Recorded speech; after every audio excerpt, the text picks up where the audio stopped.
My name is Sarah. I never imagined that my life would take such an unexpected turn. I always thought I had a perfect marriage.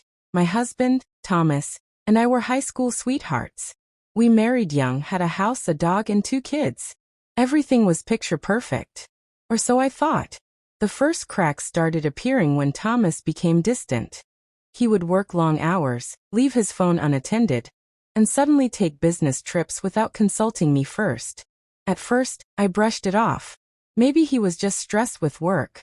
But my gut kept telling me something was off.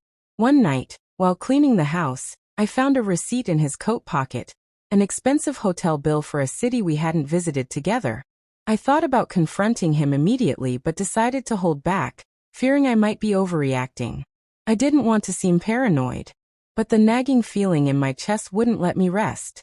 The next few weeks were filled with subtle signs I couldn't ignore.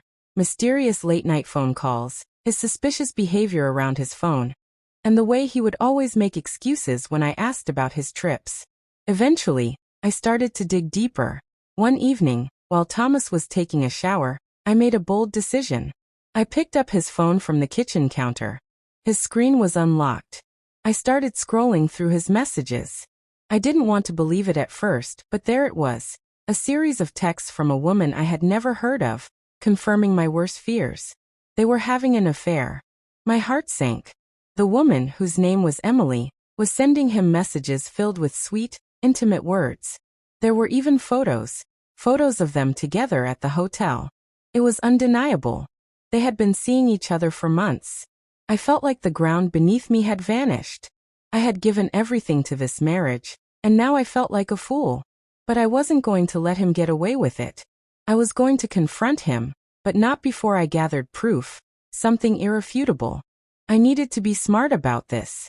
The next morning, I found out that Thomas was planning to leave for another business trip. I decided to follow him, hoping to catch him in the act. I had to be certain before I confronted him in front of everyone, including our kids. After weeks of gathering evidence, I found myself in court.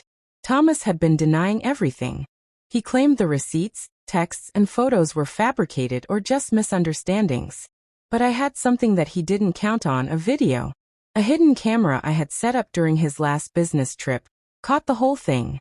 Thomas and Emily were in a hotel room, laughing, kissing, and making promises about the future. The video clearly showed their affair, proving beyond a doubt that Thomas had been lying to me. When the video was shown in court, Thomas went silent. He couldn't look anyone in the eye. I watched his face as the truth sank in. The man I had loved and trusted for so many years was now exposed for the liar he was. But despite everything, I was calm. I didn't raise my voice or yell. I just watched him, knowing that I had finally taken control of my life. I wasn't going to let his lies destroy me. I had the proof, and now it was time for him to face the consequences. The court ruled in my favor. The divorce was final, and I was awarded full custody of our children. Thomas's reputation was tarnished, and he was forced to pay alimony. But that wasn't the part that made me feel victorious.